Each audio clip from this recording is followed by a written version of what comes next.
But first, let's catch up to speed now on the frightful weather outside. A bomb cyclone, whatever that is, grinding its way across the country ahead of Christmas, resulting in more than 7,000 canceled flights across the world. That's according to FlightAware.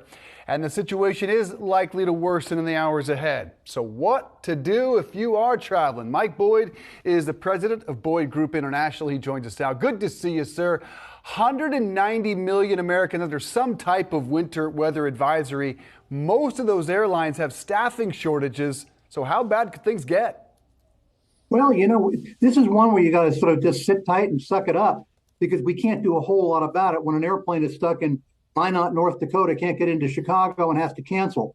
Those are really tough things you have to do. But let's be blunt, it's more than 190 million. I'm in Colorado, where we are not affected up here in the mountains. It's a beautiful day, wonderful skiing, except there's nobody here because nobody can get here. So businesses across the entire nation are being affected, and Grandma is not getting into Utah this morning from New York. It really is a nationwide hit. And Mike, how far is this extending into the new year that you're seeing? I know we got another week left. We got some holiday festivities here, but looking ahead to January, are we seeing some potential problems there as well? I don't think so. I think once this passes, it'll take a little bit of time, maybe 36, 48 hours for airlines to get back to some semblance of operational normal. But I think, a week from now, this is going to be a very nasty memory for most of us. Jared's going forward, I'm going back. Mike, I'm always wondering why they start canceling flights well ahead of this storm. They cut a couple thousand on Wednesday. Why do the airlines do that? Well, they don't want to have an airplane somewhere where they can't get it out. For example, if they see an ice storm is going to be in Dallas, for example, they'll cancel the flight that's going into Dallas the night before because they don't want it to get stuck there. So it's the issue is they're trying to be proactive in terms of how many people really get badly hurt for the long term, because they want to keep their fleets flexible. So canceling ahead of time usually is a smart move in most cases. And I was reading the Tennessee Valley Authority basically announcing rolling blackouts this week. In terms of the geographic distribution of this problem throughout the United States, do we have some hot spots that are more adversely affected than others?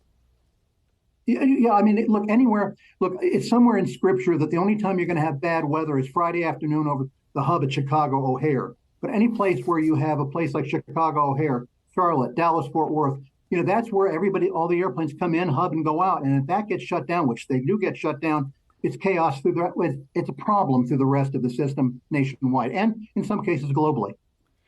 How does the fact that we have fewer flights actually make this a bigger mess? Does that mean the flights are actually more full and fewer options to rebook throughout the holidays? Well, there's fewer options to rebook. There's no question. We're still below 2019 levels and probably will be just naturally because there's changes in consumer patterns. But I think overall, you do the best you can. But the fact is we're in an electronic industry today. And like one airline, a number of airlines have gotten rid of their call centers only because it doesn't do any good. Everything's electronic. So the real issue now is to rebound from these kind of problems. It means both sides of the telephone and both sides of the internet have got to be understanding of the situation. The consumer isn't going to see Grandma this Christmas, and the airline isn't going to be able to operate. Both are ticked off. Mike, I want to take a 30,000-foot view here of the situation, just kind of back off the weather problems. We've had a number of changes over the pandemic in terms of people's traveling behaviors. We have business finally starting to come back. Wondering what kind of trends you've seen evolve over the year that might carry over or might start a new trend into 2023. Well, I think, look at it this way. A lot of the business travel has gone permanently because, put it this way, if it's a meeting that does not require a handshake, you don't have to have travel to do it. You can do it electronically. That's probably 15% of what was there before the pandemic. So we see that coming along. A lot of short haul flying. I mean, let's face it, a lot of small communities, despite what some Washington organizations are telling us, they're never going to see air service at the local airport again. Like, Toledo doesn't have connective air service anymore, except 1 hour away in Detroit, they got 300 flights a day. So the way consumers are going to be traveling is going to be a little bit different going forward. Mike, I can't help but notice as I'm on FlightAware right now, seeing American, United, Delta, all around 9 or 10% cancellations. But you look at Southwest and Frontier, well over twice that, both of them at 22 and 23%. Anything to that? And are some of these airlines better equipped? Have they handled the pilot and staffing shortages better than others? Well, I think, they've all, look, we've never had an airline industry as well managed as we do today, real bluntly put. But the fact of the matter is, it's where they fly.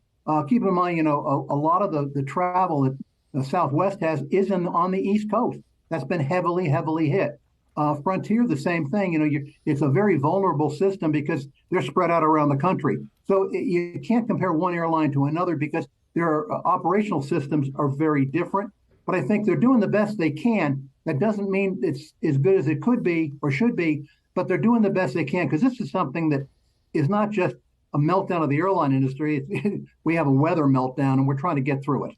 I'll try to keep that in mind when I'm flying on Christmas morning. Where are you hitting the slopes this weekend, Mike? Oh, Vail, come out here. Vail, Aspen, it's top notch, and we're not affected by the bomb, if you will. So come on out and come skiing. That is my home, my friend. Enjoy the white stuff. Can't wait to get back there. Mike Boyd, good to have you on, my friend. Merry Christmas.